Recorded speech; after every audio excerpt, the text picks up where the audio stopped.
How to disable post view history on TikTok mobile. Hello guys, in today's video I'm gonna show you how to disable post view history on TikTok mobile. First then open TikTok and now click profile and then click the storylines in the top corner, and here you will find settings and privacy. Click on it and then click privacy and scroll down until you find post views.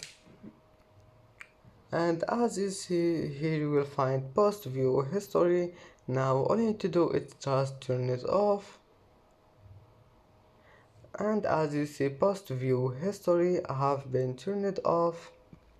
And that's it for today's video. If you like this video, don't forget like and subscribe, and thank you for watching this video until the end, and see you in the next video.